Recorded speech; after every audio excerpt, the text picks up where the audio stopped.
High viewers, welcome to matter style. வீடியோக்குள்ள போகிறதுக்கு முன்னாடி நம்மளோட சேனலை சப்ஸ்கிரைப் பண்ணாதவங்க சப்ஸ்கிரைப் பண்ணிட்டு கொஞ்சம் சப்போர்ட் பண்ணுங்க. வாங்க வீடியோக்குள்ள போகலாமா? கார்த்தி ரேவதி சீரியல்ல என்ன நடக்குதுன்னு பார்க்கலாமா? ஒரு வழியா நம்ம ரேவதி வெளியூருக்கு போகாம திரும்பி வந்துட்டாங்க. அது மட்டும் இல்லாம கார்த்தி நடந்த எல்லா உண்மையும் நம்ம ரேவதி கிட்ட சொல்லிட்டாங்க. உடனே நம்ம ரேவதி சொல்றாங்க, அதான் எல்லா உண்மையும் தெரிஞ்சு போச்சுல மாமா, இனி எதுக்காக அவங்களுக்கு பயப்படணும் அப்படின்னு சொல்லிட்டு உடனே அவங்கள போய் நான் என்ன பண்றேன் பாருங்களேன் அப்படின்னு சொல்லிட்டு இருக்க. இந்த பக்கம் நம்ம கார்த்தி நம்ம ரேவதியை தடுக்கிறாங்கன்னே சொல்லலாம். இங்க பாரு ரேவதி, தயவு செய்து அவசரப்படாத மாமா. இங்க பாருங்க மாமா, நீங்க சொன்ன ஒரே ஒரு வார்த்தைக்காக தான் இவ்வளவு நாள் நான் பொறுமையா இருந்துட்டு இருக்கேன். அதான் எல்லாமே தெரிஞ்சு போச்சுல, அதுக்கப்புறமும் பொறுமையா இருந்து என்ன பிரயோஜனம் மாமா? அது மட்டும் இல்லாம ஒண்ணு அவங்க உங்களை ஏத்துக்கணும், இல்லனா அந்த வீட்டை விட்டு நான் வெளியே வரணும் அப்படின்னு சொல்லிட்டு நம்ம ரேவதி பயங்கர கோவத்தோட வீட்டுக்கு வந்துட்டு இருக்காங்கன்னே சொல்லலாம். அது மட்டும் இல்லாம இந்த சந்திராவும் ஈஸ்வரியும் பயங்கரமா சந்தோஷப்பட்டு இருக்காங்க. உடனே இந்த ஈஸ்வரியும் சந்திராவும் பேசிட்டு இருக்காங்க, எப்படியோ இந்த கார்த்திகிட்ட இருந்து நிரந்தரமா நம்ம ரேவதியை பிரிச்சாச்சு அப்படின்னு சொல்லிட்டு சந்தோஷப்பட, இந்த பக்கம் நம்ம ராஜராஜன் ஈஸ்வரியை போட்டு திட்டிட்டு இருக்காங்க. என் பொண்ணை யார்கிட்டயும் எதுவுமே சொல்லாம வெளியூருக்கு அனுப்பிட்டியே, இதெல்லாம் உனக்கு நியாயமா இருக்கா? அது மட்டும் இல்லாம அவளை பெத்த அப்பா நானு, என்கிட்டயாவது நீ ஏதாவது ஒரு விஷயத்தை கேட்டியா? நீனு உனக்கு எவ்வளவு தைரியம் ஆயிடுச்சுடா ஈஸ்வரி, ஏன் ஈஸ்வரி இந்த மாதிரிலாம் பண்ண? என்னாச்சு உனக்கு? கிறுக்கு பிடிச்சிருச்சா என்ன அப்படின்னு சொல்லிட்டு பயங்கரமா பேசுறாரு இப்ப நம்ம ராஜராஜன். உடனே நம்ம ஈஸ்வரி பொங்கி எழுந்துருவாங்களே, இங்க பாருங்க அவ உங்களுக்கு மட்டும் பொண்ணு கிடையாது, எனக்கும் பொண்ணு தான். அவன் நல்லதுக்காக தான் நான் இந்த மாதிரி வெளியூருக்கு அனுப்பியிருக்கேன் அப்படின்னு சொல்லிட்டு நம்ம ஈஸ்வரி சொல்ல, உடனே ராஜராஜன் சொல்றாங்க, என்ன அவன் நல்லதுக்காகவா? அவன் நல்லது எதுல இருக்குன்னு தெரியுமா? அவ கார்த்தியோட ஒன்னா சேர்ந்து வாழ்ந்தாதான் அவளுக்கு நல்லது நடக்கும். ஆனா நீ அந்த மாதிரியா பண்ணிட்டு இருக்க. அவங்கள பிரிக்கணும்னு நினைச்சேன், ஆனா இப்போ அவங்கள ஒரேண்டே பிரிச்சுட்டல. இது உங்ககிட்ட இருந்து கொஞ்சம் கூட எதிர்பார்க்கவே இல்லை ஈஸ்வரி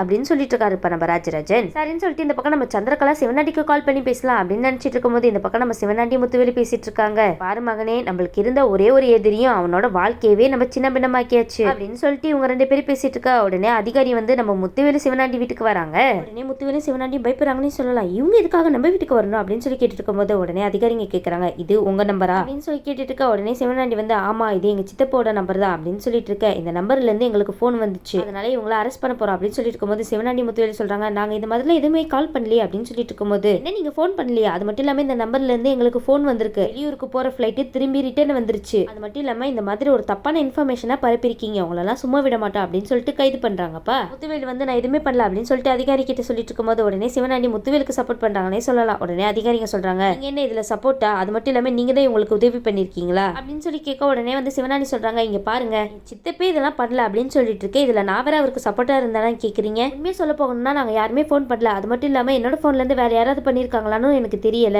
ஆனா போன் எங்க கிட்ட தான் இருக்கு அப்படின்னு சொல்லிட்டு இருக்கும்போது உடனே அதிகாரிங்க சொல்றாங்க, அப்பனா போன் உங்ககிட்ட தான் இருந்திருக்கு, அப்ப நீங்க தானே பண்ணிருக்கீங்க, உங்களை விசாரிக்க வேண்டிய விதத்துல விசாரிச்சா எல்லா உண்மையே வெளியே வந்துரும் அப்படின்னு சொல்லிட்டு நம்ம முத்துவேல அரெஸ்ட் பண்ணிட்டு போயிட்டு இருக்காருப்பா. பாவம் எதுவுமே தெரியாது உங்களை அரெஸ்ட் பண்ணி கூட்டிட்டு போயிட்டு இருக்காங்க. உடனே இதை பார்த்துட்டு சிவனாண்டிக்கு என்ன பண்றது ஏது பண்றதுன்னே தெரியல. உடனே இந்த பக்கம் நம்ம சந்திரகலா சிவனாண்டிக்கு தான் கால் பண்றாங்க. இந்த சந்திரகலா கிட்ட இருந்து அந்த போனை வாங்கி தூக்கி போடணும்ப்பா. ஆவனா போன் அடிச்சிடறாங்க இந்த சிவனாண்டிக்கு. உடனே நம்ம சந்திரா வந்து சிவனாண்டி கிட்ட சொல்றாங்க, இங்க பாருங்க ரொம்ப சந்தோஷமான ஒரு விஷயம் நடந்திருக்கு தெரியுமா, நினைச்ச மாதிரியே ரேவதி இங்க இருந்து அனுப்பியாச்சு அப்படின்னு சொல்லிட்டு இருக்கும்போது உடனே சிவனாண்டி சொல்றாங்க, இங்க பாரு சந்திரா, என்ன நடந்துச்சுன்னு தெரியுமா அப்படின்னு சொல்லிட்டு இருக்கும்போது உடனே சந்திரா சொல்றாங்க, என்ன நடந்துச்சு, ஏன் பதட்டமா பேசுறீங்க அப்படின்னு சொல்லி கேட்டுட்டு இருக்கும்போது நம்ம சிவனாண்டி சொல்றாரு, இந்த சித்தப்புவை கைது பண்ணி கூட்டிட்டு போயிட்டாங்க அப்படின்னு சொல்லிட்டு இருக்கும்போது, என்னங்க சொல்லிட்டு இருக்கீங்க, கைது பண்ணிட்டாங்களா, எதுக்காக? ஆமா இந்த மாதிரி இந்த போன்ல இருந்து ராங் இன்ஃபர்மேஷன் வந்திருக்கு, அதனால ஃபிளைட் ரிட்டர்ன் வந்துருச்சு. உடனே இதை கேட்டுட்டு நம்ம சந்திரகலாக்கு தூக்கி வரி போடுச்சுன்னே சொல்லலாம். என்ன போன ஃபிளைட் திரும்பி வந்துருச்சா? அது மட்டும் இல்லாம இதுக்கெல்லாம் காரணம் சித்தப்பு தான் அப்படின்னு சொல்லிட்டு அரெஸ்ட் பண்ணி வேற கூட்டிட்டு போயிருக்காங்க சந்திரா. என்ன பண்றது சந்திரகலா அப்படின்னு சொல்லிட்டு சிவனாண்டி கேட்க, இந்த பக்கம் நம்ம சந்திரா நினைக்கிறாங்க, கண்டிப்பா இதுக்கெல்லாம் பின்னாடி இருக்கிறது கார்த்தியா தான் இருக்கும். ஆனா சித்தப்பாவோட போன் எப்படி அவங்க கையில போச்சு அப்படின்னு சொல்லிட்டு யோசிச்சுட்டு இருக்கும்போது நம்ம சிவனாண்டி சொல்றாங்க, ஆமா சந்திரா நீ சொல்றது என்னமோ கரெக்ட் தான், அநேகமா ரேவதி வீட்டுக்கு வந்துருவான்னு நினைக்கிறேன். உடனே நம்ம சந்திரா சொல்றாங்க, பரவாயில்ல விடுங்க, அதுவும் நல்லதுதான். அந்த கார்த்திகிட்ட இருந்து எல்லா உண்மையே தெரிஞ்சிட்டு இருந்திருப்பா, அவ அதே கோவத்தோட வீட்டுக்கு திரும்பி வருவா. அது மட்டும் இல்லாம எனக்கு என்னோட மாமா தான் வேணும் அப்படின்னு சொல்லுவா. அது மட்டும் இல்லாம சாமுண்டீஸ்வரி இதெல்லாம் கேட்டுட்டு பயங்கரமா கோவப்படுவா. அதனால அம்மாவும் பொண்ணும் அடிச்சுக்கிட்டு சாவட்டும், எப்படியோ அவங்க ரெண்டு பேரும் அடிச்சுட்டு சாப்பிடறத நம்ம ரெண்டு பேரும் பார்த்து சந்தோஷப்பட்டுட்டு இருப்போம், அதுதானே நம்மளுக்கு வேணும் அப்படின்னு சொல்லிட்டு இருக்கா. உடனே சிவனாண்டி சொல்றாங்க, ஆமா சந்திரா நீ சொல்றது கூட ஒரு விதத்துல கரெக்ட் தான் அப்படின்னு சொல்லிட்டு இருக்க. இந்த பக்கம் நம்ம சந்திரா கேக்குறாங்க, சரி இதுக்கப்புறம் நம்ம சித்தப்புவை எப்படி வெளியே கொண்டு வர போறீங்க அப்படின்னு சொல்லி கேட்டுட்டு இருக்க. பார் சந்திரா, அங்க என்ன நடக்குது அப்படின்னு மட்டும் நீ பார்த்து சந்தோஷப்படு, இந்த பக்கம் நம்ம சித்தப்பை எப்படி வெளியே கொண்டு வரதுன்னு நான் பாத்துக்கிறேன் அப்படின்னு சொல்லிட்டு நம்ம சந்திரா போனை வைக்க. இந்த பக்கம் நம்ம சந்திரா நினைச்சிட்டு இருக்காங்க, எப்படியோ இன்னும் கொஞ்ச நேரத்துல இங்க ஒரு பெரிய பூகம்பமே வெடிக்க போகுது. ஆனா நம்ம ரேவதி வந்து பிரச்சனை பண்றதுக்கு முன்னாடி நம்ம ராஜராஜனும் ரோகிணி பிரச்சனை பண்ணிட்டு இருக்காங்கன்னு சொல்லலாம் இந்த ஈஸ்வரி கிட்ட. ஒரு பக்கம் நம்ம ராஜராஜன், உனக்கு எவ்வளவு தைரியம் இருந்தா நீ ரேவதியை வெளியூருக்கு அனுப்பி வைப்பா அப்படின்னு சொல்லி கேட்டுட்டு இருக்க. இன்னொரு பக்கம் நம்ம ரோகிணி, அம்மா இதை உங்ககிட்ட இருந்து கொஞ்சம் கூட எதிர்பார்க்கவே இல்லம்மா, ஏன் இந்த மாதிரி கேள்தலமா யோசிச்சு பண்ணிட்டு இருக்கீங்க அப்படின்னு சொல்லிட்டு நம்ம ரோகிணி கேள்வி கேட்க. இந்த பக்கம் நம்ம ரேவதி என்ட்ரி தராங்க. உடனே ரோகிணி வந்து ரேவதி வரதை பார்த்துட்டு, ரேவதி நீ வந்துட்டியா அப்படின்னு சொல்லிட்டு பயங்கரமா சந்தோஷப்படுறாங்க. உடனே வந்து ஈஸ்வரன் நினைக்கிறாங்க, என்ன ரேவதியா அப்படின்னு சொல்லிட்டு டக்குன்னு திரும்பி பாக்குறாங்க. நம்ம ரேவதி வந்து நிக்கிறாங்க. உடனே நம்ம ஈஸ்வரிக்கு படப்படன்னு ஆயிடுச்சுன்னே சொல்லலாம். அது மட்டும் இல்லாம நம்ம மயில்வாகனும் நம்ம ஈஸ்வரி நிலைமையை பார்த்து சிரிச்சிட்டு இருக்காருப்பா. எல்லாத்துக்கும் காரணம் என்னோட சகல தானே, ரேவதி அப்படியே போக விட்டுருவாரா என்ன அப்படின்னு சொல்லிட்டு நம்ம நம்ம மயில்வாங்கன்னு சிரிச்சிட்டு இருக்க. இந்த பக்கம் நம்ம ராஜராஜன் வந்து ரேவதியை பத்தி கேக்குறாங்க. ரேவதிமா நீ வந்துட்டியா, எதுக்காக ரேவதி போன அப்படின்னு சொல்லி கேட்டுட்டு இருக்கும்போது உடனே வந்து ரேவதி சொல்றாங்க, அப்பா நான் எங்கப்பா போனேன், எல்லாரும் சேர்ந்துதான் என்ன அனுப்பி வைக்க ட்ரை பண்ணிருக்காங்க. ஈஸ்வர் கேக்குறாங்க, ரேவதி நீ எப்படி இங்க, உனதான் நாங்க அங்க அனுப்பி வச்சோம்ல, ஆனா நீ எப்படி இங்க அப்படின்னு சொல்லிட்டு கேட்டுட்டு இருக்கா. உடனே வந்து நம்ம ரேவதி சொல்றாங்க, இங்க பாருங்கம்மா, ஏதோ ஃப்ரெண்டோட பையனுக்கு கல்யாணம் 2 நாள்ல திரும்பி வந்துரு அப்படின்னு சொல்லிட்டு இருந்தீங்களே, இதெல்லாம் உங்களோட நாடகம் தானம்மா, கல்யாணமும் கிடையாது ஒண்ணும் கிடையாது. உடனே ரேவதி கேக்குறாங்க, எதுக்குமா இந்த மாதிரி ஒரு நாடகத்தை நடத்தி என்னை வெளியூருக்கு அனுப்பி வச்சுங்க அப்படின்னு சொல்லி கேட்டு இருக்கும்போது ஈஸ்வரி சொல்றாங்க, ஓ உனக்கு எல்லாமே தெரிஞ்சு போச்சா, சரி அந்த கார்த்தி பையன் உன்கிட்ட எல்லாத்தையுமே சொல்லிட்டானா அப்படின்னு சொல்லி கேட்டு இருக்கும்போது உடனே இந்த பக்கம் நம்ம சந்திரா இதை பார்த்து சிரிச்சிட்டு இருக்காங்கப்பா. இப்பதாண்டா கதையிலேயே சூடு பிடிக்குது அப்படின்னு சொல்லிட்டு நினைச்சிட்டு இருக்கேன். இந்த பக்கம் நம்ம ரேவதி வந்து, ஆமாமா கார்த்தி மாமா என்கிட்ட எல்லா உண்மையும் சொல்லிட்டாரு, அதெல்லாம் விடுங்க, நீங்க எதுக்காக இந்த மாதிரி பண்ணீங்க அதை ஃபர்ஸ்ட் சொல்லுங்க அப்படின்னு சொல்லி கேட்டுட்டு இருக்கும்போது, ஆமா நீயும் அந்த கார்த்தியும் சேர்ந்துட்டு என்கிட்ட நாடகம் ஆடல, நீங்க 2 பேரும் என்கிட்ட போய் சொல்ல என்னென்னவோ நாடகம் ஆடுவீங்க, நீங்க 2 பேரும் சேர்ந்துட்டு இந்த ஈஸ்வரியை ஏமாத்திட்டீங்களா, அது மட்டும் இல்லாம எனக்கு எல்லா உண்மையும் தெரிஞ்சு போச்சு, அதனாலதான் மொத்தமா உங்ககிட்ட இருந்து பிரிக்கணும்னு நான் நினைச்சேன் அப்படின்னு சொல்லிட்டு இருக்கும்போது உடனே ரேவதி வந்து கோவப்பட்டு கேக்குறாங்க, அம்மா எதுக்காகமா இந்த மாதிரிலாம் பண்ணிட்டு இருக்கீங்க, எனக்கு தான் அடிப்பட்டு எல்லாம் மறந்து போச்சு, உங்க எல்லாருக்கும் எல்லாம் ஞாபகம் இருக்குல்ல, அப்படின்னா இதுக்கு என்ன அர்த்தம், நீங்க எல்லாருமே சேர்ந்துட்டு என்ன மாமா கிட்ட இருந்து பிரிக்கணும் அப்படின்னு தானே நினைச்சிட்டு இருந்திருக்கீங்க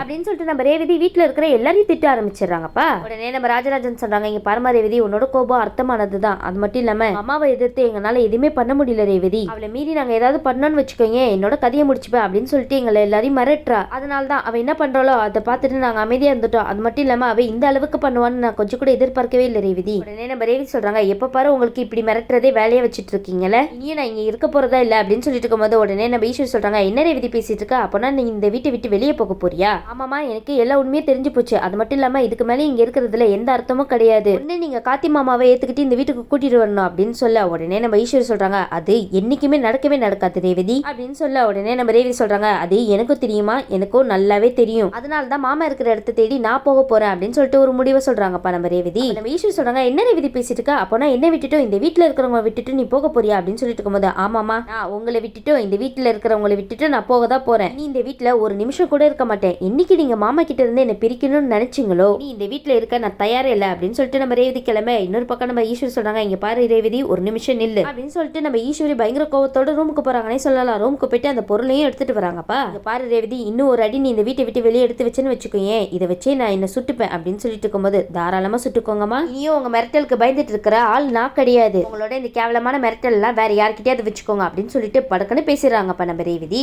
பாருங்கம்மா இப்ப மட்டும் நீங்க என்ன போக விடலன்னு வச்சுக்கோங்களேன், உங்க கையில இருக்கிறத வச்சுட்டு என்னோட கதையை நானே முடிச்சுப்பேன். நம்ம ஈஸ்வரி அதிர்ச்சி ஆகுறாங்கன்னு சொல்லலாம், இவ இப்படி எல்லாம் பேசுறாளே, அது மட்டும் இல்லாம இந்த சந்திரா ஓ இவ இந்த அளவுக்கு எல்லாம் போயிட்டாளா, பரவாயில்லையே நம்ம நினைச்சதை விட பயங்கரமாவே இங்க நடக்குது அப்படின்னு சொல்லிட்டு இந்த பக்கம் சந்திரா ரொம்ப கேவலமா யோசிச்சுட்டு இருக்காங்கப்பா. உடனே நம்ம சந்திரகலா வந்து, இல்ல நம்ம சும்மா இருக்க கூடாது, நம்ம சும்மா இருந்தோம்னா அக்காக்கு நம்ம மேல சந்தேகம் வரும் அப்படின்னு சொல்லிட்டு ரேவதி கிட்ட போய் ஆக்ட் பண்றாங்கப்பா. ரேவதி நீ எதுக்காக இந்த மாதிரி எல்லாம் பேசிட்டு இருக்க, உன்னோட அம்மா எல்லாமே உன்னோட நன்மைக்காக தான் பண்ணிட்டு இருக்கா, ஆனா நீ என்னன்னா அவளையே உதறி தள்ளிட்டு அந்த கார்த்தி கிட்ட போறேன்னு சொல்லிட்டு இருக்க, இத்தனை வருஷமா உங்களை பார்த்து பார்த்து வளர்த்துட்டு இருந்தாலே என்னோட அக்கா, அவளுக்கு நீங்களாம் பண்ற கைமாறாய்த்தலாம் அப்படின்னு சொல்லிட்டு கேட்டுட்டு இருக்க. உடனே நம்ம ரேவதிக்கு கோவம் வந்து பலார்னு ஒரு அடி தராங்கன்னே சொல்லலாம் சந்திரகலாக்கு. அது மட்டும் இல்லாம சொல்றாங்க, இங்க பாரு எல்லாத்துக்குமே காரணம் நீங்க தான், நீங்க மட்டும்தான், அது மட்டும் இல்லாம எங்க அம்மாவை ஏத்தி விட்டுட்டு இந்த மாதிரிலாம் பண்ணிட்டு இருக்காங்கன்னா அதுக்கு காரணமே நீங்க தானே, கடைசியில எங்க அம்மாவே வெறுத்து ஒத்துக்கிற மாதிரி நிலைமைக்கு தள்ளினதுக்கு காரணம் நீங்க தானே. உடனே நம்ம சந்திரா அதிர்ச்சியில உறைஞ்சு போய் நிக்கிறாங்கன்னே சொல்லலாம், இவே என்னையே அடிச்சுட்டாலே. உடனே ஈஸ்வரி சொல்றாங்க, ரேவதி இதுதான் உன்னோட கடைசி முடிவா அப்படின்னு சொல்லி கேட்டுட்டு இருக்கும்போது, இல்லமா இதுதான் என்னோட கார்த்தி மாமா கூட வாழ்க்கையை தொடங்க போற முதல் நாள், இனி நீங்க இருக்கிற வீட்டுல தலை வச்சு கூட படுக்க மாட்டேன் அப்படின்னு சொல்லிட்டு வேகமா கோவத்தோட வெளியே போயிட்டு இருக்காங்கப்பா நம்ம ரேவதி. ஆனா இந்த பக்கம் நம்ம ரோகிணி, ராஜராஜன், சுவாதி, மயில் வாங்கணும் எல்லாருமே பயங்கரமா சந்தோஷப்பட ஆரம்பிச்சிட்டாங்கன்னே சொல்லலாம். இன்னைக்குதான் நம்ம ரேவதி கரெக்டான ஒரு முடிவு எடுத்திருக்கா, அவ இதுக்கப்புறமாவது கார்த்தியோட போய் சந்தோஷமா இருக்கட்டும் அப்படின்னு சொல்லிட்டு இவங்க எல்லாருமே சந்தோஷப்பட. உடனே ராஜராஜன் சொல்றாங்க, பாரி ஈஸ்வரி உன்னோட ஆட்டத்துக்குலாம் இதுதான் முடிவு, இனி அவ உனக்கு பயப்பட போறது கிடையாது, அவனை இந்த பொருளை கையில வச்சுட்டு என்னோட கதையை முடிச்சுப்பேன் அப்படின்னு சொல்லிட்டு மிரட்டிட்டு இருந்தல.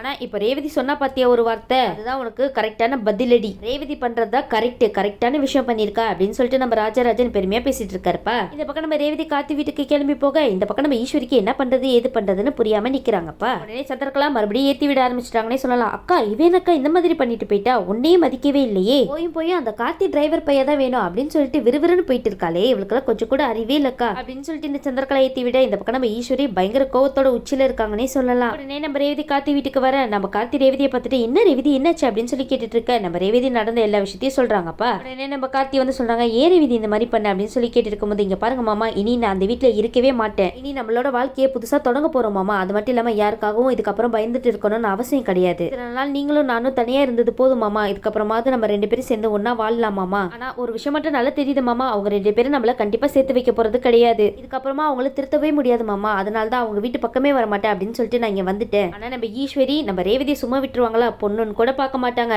கார்த்தியை பழி வாங்குறதுக்காக என்ன வேணாலும் எந்த எல்லைக்கு வேணாலும் போவாங்க நம்ம ஈஸ்வரி. சரிங்க, இதுக்கப்புறம் நம்ம ஈஸ்வரி என்ன பண்ண காத்துட்டு இருக்காங்கன்னு வெயிட் பண்ணி பார்க்கலாம். இந்த வீடியோ உங்களுக்கு பிடிச்சிருந்துச்சுன்னா மறக்காம மெட்ரா ஸ்டைல லைக் பண்ணுங்க, ஷேர் பண்ணுங்க, சப்ஸ்கிரைப் பண்ணிடுங்க. தேங்க்யூ.